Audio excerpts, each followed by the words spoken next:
Vamos lá, pessoal? Vamos tratar agora da suspensão e da interrupção do contrato de trabalho, ok? Bom, a paralisação da prestação de serviço acompanhada da cessação temporária da obrigação do pagamento de salário por parte do empregador denomina-se suspensão do contrato de trabalho, não havendo contagem de tempo de serviço, em regra, né? Já quando o empregado deixa de trabalhar temporariamente, mas ainda assim percebe remuneração, a hipótese será de interrupção do contrato de trabalho com contagem do tempo de serviço. Então, como é que é a regra? Na suspensão, pensa no S, ó, suspensão sem trabalho, sem salário. Suspensão ao S. Suspensão sem trabalho, sem salário. Em regra, não conta como tempo de serviço e, em regra, não há recolhimento do FGTS. Já na interrupção, é sem trabalho com salário. Sem trabalho com salário. É computado como tempo de serviço para todos os efeitos legais e também há recolhimento do FGTS, tá? Tem que fazer essas distinções para a sua prova, mas é muito tranquilo isso aqui. Bom, durante a suspensão e a interrupção, o empregador não pode dispensar o empregado. Não pode dispensar o empregado sem justa causa, salvo na hipótese de extinção do contrato de trabalho, extinção da empresa, desculpa, a empresa fechou, ou força maior. Exemplo, pegou fogo a empresa, aí ninguém vai poder mais trabalhar, é diferente. Ou também na hipótese que o empregado cometer falta grave. Porque toma cuidado com isso, as pessoas confundem um pouco.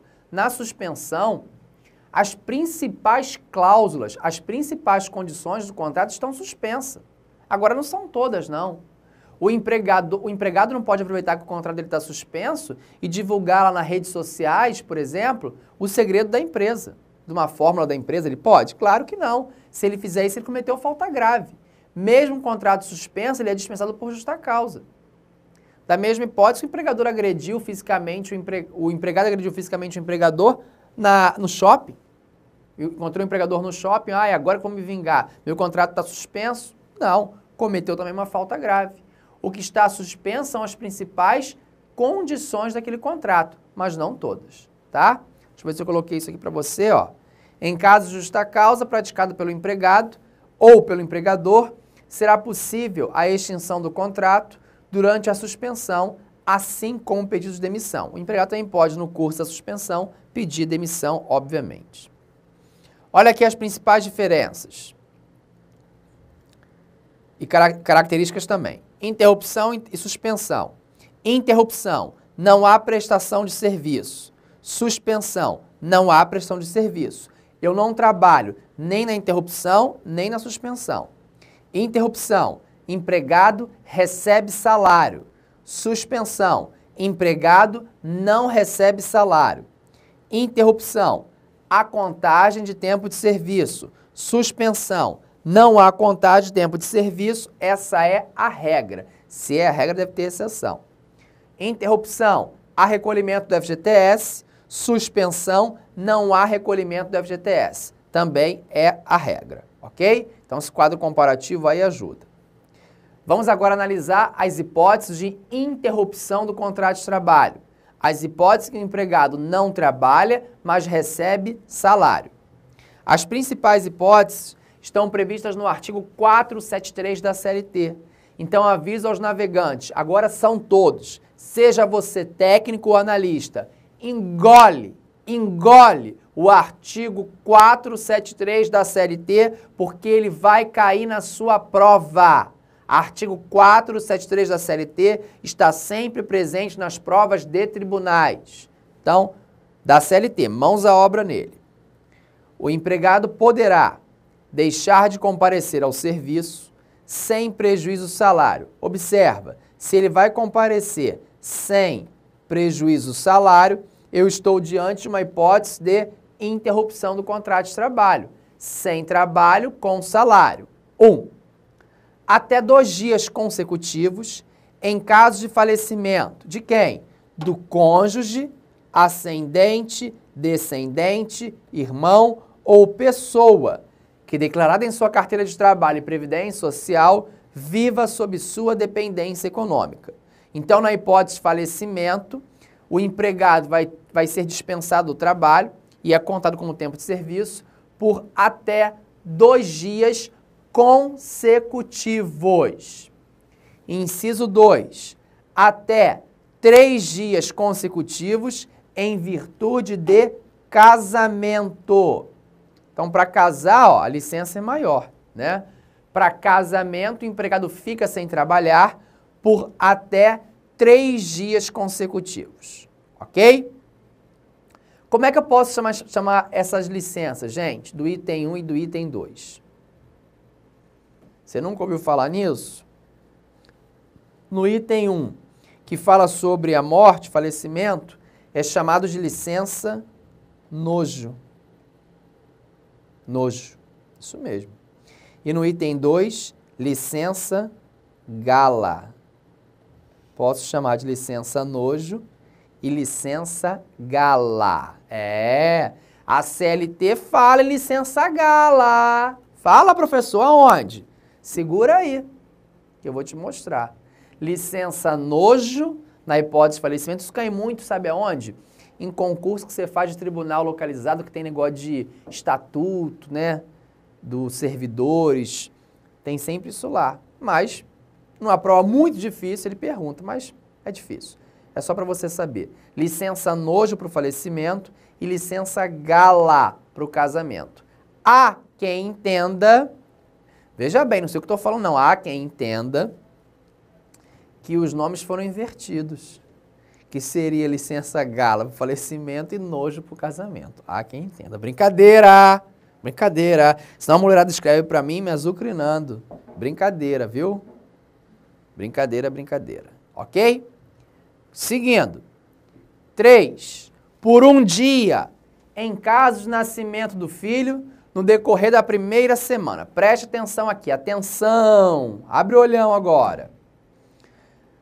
O artigo 473 fala em um dia, em caso de nascimento do filho, no decorrer da primeira semana. Primeira pergunta, que licença é essa? É a licença paternidade. Na CLT, abra a sua CLT nesse momento e observa que está exatamente assim, mas embaixo ele faz uma remissão para o artigo 10 do ADCT, que fala que a licença paternidade é de quanto tempo? 5 dias. Era um dia porque era o tempo, o período que o pai tinha para ir registrar a criança, só isso. Hoje são 5 dias. Nas provas de tribunais, graças a Deus, amém, vem caindo como 5 dias. Ele vem obedecendo a regra do ADCT. Mas se por um acaso der uma louca lá no examinador e ele colocar essa literalidade da CLT, vem aí, vem assim. Mas acredito que isso não vem acontecendo não, tá? Não vai acontecer, desculpa. O que vai acontecer é o que vem acontecendo. Ele vem perguntando que são 5 dias a licença paternidade. Ok? Inciso 4. Por um dia, em cada 12 meses de trabalho, em caso de doação voluntária de sangue devidamente comprovada. Esse item acabou de cair no TRT de Santa Catarina. Por um dia, em cada 12 meses. Então, olha aí que bacana. Você vai doar sangue... vai doar sangue durante um ano, no período de um ano, você doa sangue, e aí você vai ficar um dia em casa. Maravilha. 5. Até 2 dias consecutivos ou não, para o fim de se alistar eleitor nos termos da lei. Que lei? Da lei eleitoral. Não importa para a gente não. Agora cuidado com detalhes de prova, hein? Até 2 dias consecutivos ou não. Ele não falou 2 dias consecutivos. Ele falou consecutivos ou não. Ok? 6. No período de tempo em que tiver de cumprir as exigências do serviço militar. No período em que tiver que cumprir as exigências do serviço militar. Atenção, acorda! Agora é para abrir o olhão. Cumprir as exigências. do serviço militar é hipótese de interrupção do contrato de trabalho. O que é isso, professor? Jurar a bandeira, entregar a documentação, ir lá, porque foi chamado. Isso é cumprir exigências. Nessas hipóteses, eu estou diante da interrupção, sem trabalho com salário. Agora preste atenção.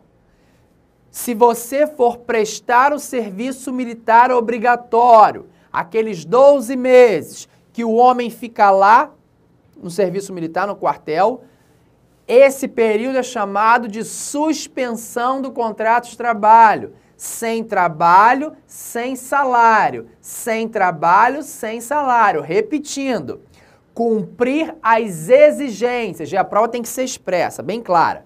Cumprir as exigências do serviço militar é hipótese de interrupção do contrato de trabalho. Agora, prestar o serviço militar obrigatório é hipótese de suspensão do contrato de trabalho. Ok? Toma cuidado com uma bela pegadinha que ele pode fazer na sua prova. 7. Nos dias em que estiver comprovadamente realizando provas de exame vestibular para ingresso em estabelecimento de ensino superior. Então, está fazendo a prova do vestibular para ingressar numa faculdade, uma faculdade para o ensino superior, óbvio, você não vai trabalhar. Você incidir como interrupção no seu contrato. Então, se inscreva aí numas 15, não é isso? Na véspera da prova do TRT, e aí fica 15 dias em casa estudando para o TRT. Olha que maravilha. Professor, que feio você ensinar isso para mim. Feio nada, eu quero que você passe. O que me interessa é que você seja aprovado no TRT. Vamos. 8. Pelo tempo. Observa que o legislador não disse o tempo, não disse os dias. Ele falou pelo tempo, que se fizer necessário, quando tiver que comparecer em juízo. Você vai comparecer em juízo em regra para quê? Para ser parte ou testemunha. Então é pelo tempo. Se a audiência é de manhã, trabalha tarde. Se a audiência é à tarde, trabalha pela manhã. Tá? É pelo tempo. 9. Pelo tempo que se fizer necessário, quando na qualidade de representante de entidade sindical estiver participando de reunião oficial de organismo internacional da qual o Brasil seja membro. Observa, organismo internacional da qual o Brasil seja membro, a OIT, Organização Internacional do Trabalho. Então, eu sou dirigente sindical, ok? As reuniões da OIT acontecem lá em Genebra. Eu vou a Genebra para representar o sindicato. Nesse período que eu estiver em Genebra, o meu contrato está o quê? Interrompido. Tá? Eu não trabalho, mas recebo. Tudo bem? Bom, essas são as hipóteses previstas no artigo 473 da CLT, que eu espero que você já tenha decorado. Existem outras previsões fora desse dispositivo. A licença paternidade, já falei que 5 dias, previsto no artigo 10, inciso 2, parágrafo 1º lá do ADCT, do Ato de Disposições Constitucionais Transitórias. Acidente de trabalho ou doença, nessa hipótese, os primeiros 15 dias vão contar como se fosse interrupção do contrato de trabalho. Após o 15º dia, quer dizer, a partir do 16º, é suspensão. Até os 15 dias, os primeiros 15 dias, quem paga é o empregador, é interrupção do contrato de trabalho. Repouso semanal remunerado, é uma hipótese clássica também de interrupção do contrato de trabalho. Você não trabalha, mas recebe, ó, remunerado. Feriados, férias é clássico, né? Licença maternidade, 120 dias, é também hipótese de interrupção. Aborto não criminoso, que a mulher pode ficar até 2 semanas em casa, também é interrupção. Licença maternidade, na hipótese da mãe adotiva, não existe mais nenhum diferencial da idade da criança, cuidado com isso. Você que não tem uma legislação atualizada, toma muito cuidado. A mãe adotiva não tem mais essa previsão em relação à idade da criança. Ela também tem licença de 120 dias. Agora, toma muito cuidado com essa hipótese da licença maternidade, que é de 120 dias, se a empresa, cuidado aqui, numa prova dificinho também pode perguntar isso. Se a empresa, ela aderiu ao programa Empresa Cidadã, o que é isso, programa Empresa Cidadã?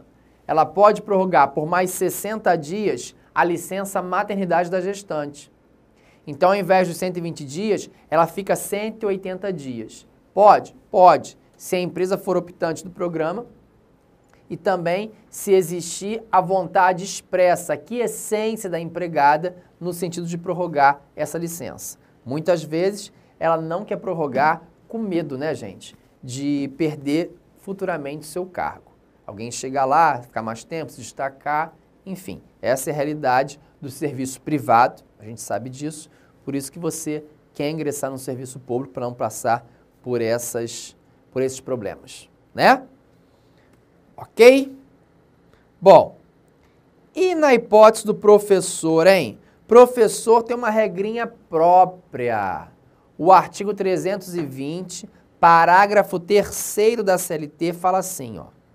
Não serão descontados, é o capítulo do professor, hein? No decurso de 9 dias, faltas verificadas por motivo de gala, olha a gala aí, que eu não inventei, ou de luto, em consequência de falecimento do cônjuge, do pai, mãe ou filho. Então, qual é a conclusão que eu chego? Se o professor casar, quanto tempo de licença? 9 dias.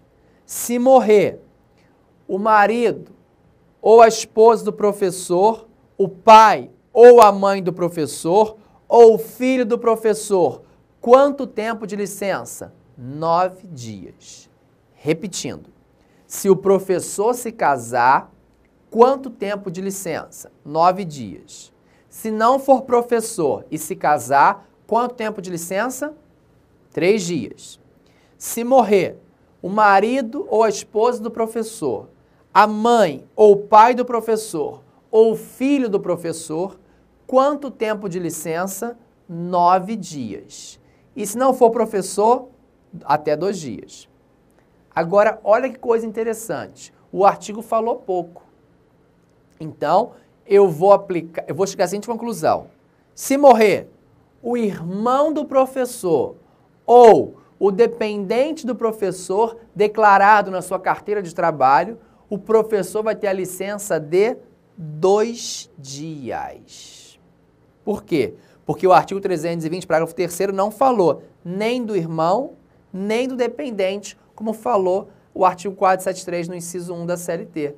Então, nesse caso, eu vou aplicar a regra. Se morrer o irmão do professor ou o dependente do professor, olha aqui, um parênteses, dependente declarado em sua carteira de trabalho, que viva sob sua dependência econômica, isso não existe mais na carteira de trabalho, tá, gente? Mas para a prova, tá valendo.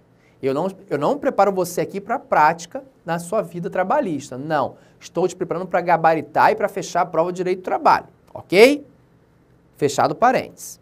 Então, repetindo, se morrer vamos lá, se morrer o irmão ou o dependente do professor, o professor vai para a regra, vai ter uma licença de 2 dias. Tudo bem? Coloquei isso aqui porque isso já caiu em prova, não prova de tribunal, mas já caiu em prova e quem sabe isso não venha para a sua. Ia ser bom, porque uma questãozinha dessa derruba todo mundo que não está assistindo o nosso curso. Derruba. Não conta para o concorrente essas coisinhas não, viu, gente? Guarda para você, VPista. Guarde para você. Fica ligado aí também no artigo 488. No curso do aviso prévio trabalhado, a gente vai falar sobre aviso prévio ainda, o empregador vai ter que reduzir a jornada de trabalho do empregado. Como?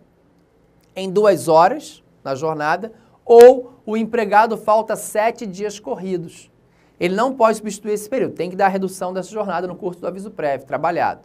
Essa redução visa o quê? Qual é o único objetivo dessa redução? Que o empregado busque um novo emprego. Então, esse período é computado como se fosse tempo de serviço? Sim. Esse período é interrupção do contrato de trabalho, tá? Está previsto no artigo 488 da CLT. Bom, cessada a causa interruptiva, cessou o motivo da interrupção do contrato de trabalho, o empregado tem que voltar a trabalhar imediatamente, não tem que comunicar antes, não tem que ligar antes, nada disso. Ele tem que voltar imediatamente ao batente, tá? Suspensão. Fechada a interrupção, vamos falar um pouquinho da suspensão. Na suspensão, disse para vocês que as principais cláusulas estão suspensas. O empregador susta o pagamento do salário, não tem contagem como tempo de serviço em regra, mas as obrigações acessórias daquele contrato continuam a vigorar. Então não pode o empregador achar que ele é livre para fazer o que ele bem entender. As acessórias permanecem. Vamos ver as hipóteses de suspensão. Serviço militar obrigatório. Lembra o que eu disse para você? Para cumprir as exigências do serviço militar é interrupção. Agora, para cumprir o serviço militar obrigatório, suspensão.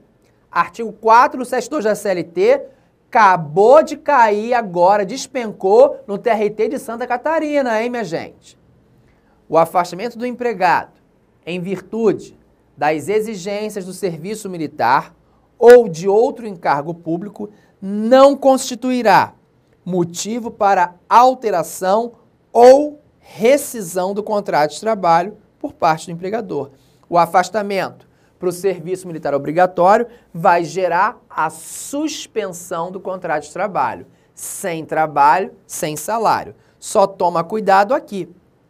Se o empregado ingressa de forma voluntária nas Forças Armadas, o seu contrato não é interrompido nem suspenso. O contrato vai ser extinto. Uma coisa é prestar o serviço militar obrigatório, os 12 meses, que o homem tem que ficar lá. Aí é diferente. Aí ele não pode ser penalizado. O contrato dele vai ter que ser suspenso. Agora, se ele voluntariamente, vamos imaginar que ele ficou lá os 12 meses, aí voltou, ficou muito mal no serviço. Ele falou, eu amei o serviço militar, eu quero voltar para lá. Aí solicitou, vamos supor, a volta dele para lá. Eu vou suspender o contrato dele? Não, porque agora não é mais obrigatório, agora é ele que quer ir. Nessa hipótese, é extinção do contrato de trabalho. Outra hipótese também é se acontecer uma convocação extraordinária. Estourou uma guerra, imagina no local, estourou uma guerra. E aí convocou todos os cidadãos. Você já passou pelo serviço militar, foi convocado novamente para participar dessa guerra. Nessa hipótese, o seu contrato é suspenso? Não. Nessa hipótese, vai acarretar uma interrupção do seu contrato de trabalho. Tá? Muito bem, muito bem, muito bem. Muito fácil isso aí. Em cargos públicos, você foi eleito deputado federal, deputado estadual, vereador. Como é que fica o seu contrato de trabalho? Fica suspenso, sem trabalho, sem salário. Suspensão. Mandato sindical. Olha na tela o artigo 543, parágrafo 2º da CLT. Considera-se de licença não remunerada. Se a licença é não remunerada, é hipótese de suspensão do contrato, salvo assentimento da empresa ou cláusula contratual, o tempo em que o empregado se ausentar do trabalho no desempenho das funções a que se refere este artigo. Preste atenção aqui. No tempo que você foi eleito para participar da direção de sindicato, tá? O tempo que você se ausentar para participar do sindicato, o seu contrato está suspenso. Tudo bem? Eu trabalho de manhã, que as reuniões do sindicato são à tarde. Então, à tarde, meu contrato está suspenso. Ok? Muito bem, muito bem, muito bem. Suspensão disciplinar. O empregado não pode sofrer suspensão disciplinar? Pode. Está previsto no artigo 474. Agora, toma cuidado, que a suspensão disciplinar, ela vai acarretar, ela corre em que prazo? Até 30 dias. Se ultrapassar 30 dias, eu vou entender que aconteceu uma dispensa imotivada. Não é motivada, é imotivada. Imotivada. Artigo 474. A suspensão do empregado por mais de 30 dias consecutivos importa a rescisão injusta do contrato de trabalho. Suspensão para inquérito. Artigo 494. Antes, deixa eu explicar. O dirigente sindical, por exemplo, ele tem garantia no emprego, ok? Desde o registro da candidatura e, se eleito, ainda que suplente, até um ano após o final do seu mandato, salvo se ele cometer falta grave. Se o dirigente sindical, depois a gente vai falar sobre estabilidade, cometer falta grave, ele pode ser dispensado. Só que essa falta grave, não basta o empregador chegar e falar assim, cometeu falta grave, rua. Não. Essa falta grave tem que ser confirmada através de uma ação denominada inquérito para apuração de falta grave. Então, no Poder Judiciário. Esse inquérito vai confirmar ou não a falta grave praticada pelo dirigente sindical, no meu exemplo. Bom, se esse empregado, dirigente, cometeu a falta grave, o empregador tem uma faculdade. Ele pode suspender, poderá, caiu na prova, hein, agora, poderá, não deverá não. Ele poderá suspender o dirigente sindical. Isso é uma faculdade. Se ele suspender, ele vai ter o prazo decadencial de 30 dias para ajuizar o inquérito. Tá bom? Então, é uma hipótese de suspensão. Olha lá o artigo 494. O empregado acusado de falta grave poderá ser suspenso de suas funções, mas a sua despedida só se torna efetiva após o inquérito, em que se verifica a procedência da acusação. Então, ó, suspendi porque ele cometeu a falta grave. Vou ajuizar o inquérito. Se o inquérito confirmar a falta grave, beleza, acabou. Agora, se o inquérito não confirmar a falta grave, ele tem que voltar a trabalhar. E aquele período de suspensão é convertido como interrupção. Olha que festa. Mas agora não, agora fica só com essa ideia de suspensão. Parágrafo único. A suspensão, no caso desse artigo, perdurará até a decisão final do processo. Essa suspensão não é igual àquela suspensão disciplinar, não, que tem um prazo máximo de 30 dias, sob pena de ser convertida em dispensa imotivada. A suspensão do dirigente aqui, a suspensão, vou até melhorar, a suspensão para o inquérito, ela perdura até o final do inquérito, até o final do processo. Ela não tem prazo. Tudo bem? Empregado eleito, diretor de sociedade anônima. Preste atenção nisso aqui que o aluno rejeita isso demais. Não pode, porque isso cai em prova. Se eu sou empregado da empresa, de uma SA, sociedade anônima, e eu fui eleito para ser diretor da SA, o meu contrato de trabalho vai ficar suspenso. Suspenso. Desde que, preste atenção, desde que não permaneça a subordinação inerente à relação de emprego. Eu não posso mais ser subordinado. O meu cargo é de direção, é chefia. O meu cargo é tão importante que ele se confunde com o empregador, com o dono da empresa, se confunde. Se eu fui eleito para ocupar um cargo de diretor e desde que não exista a subordinação que é inerente à relação de emprego, o meu contrato de trabalho fica suspenso enquanto eu ocupar esse cargo de direção. Previsão na súmula 269 do TST. O empregado eleito para ocupar cargo de diretor tem o respectivo contrato de trabalho suspenso, não se computando o tempo de serviço desse período, salvo se permanecer a subordinação jurídica inerente à relação de emprego. Se eu permanecer subordinado a alguém, pera lá, eu não sou diretor de nada. O meu cargo é de mando, de comando, de gestão. Eu tenho tanto poder que eu me confundo com o empregador. Nessa hipótese, o meu contrato de trabalho vai ficar suspenso. Ah, mas isso é um absurdo. Absurdo nada, gente. Um diretor desse tem um salário altíssimo. Ele não está nem aí para fundo de garantia, INSS, não. Para de pensar besteira, tá? Ele quer ser diretor mesmo, que ele vai ganhar e muito, tá? Então, nesse período, o contrato dele fica suspenso. Não acabou a suspensão, não. Tem mais umas coisinhas para falar, mas eu te conto e te espero no próximo bloco. Toma uma água, toma um café e volta.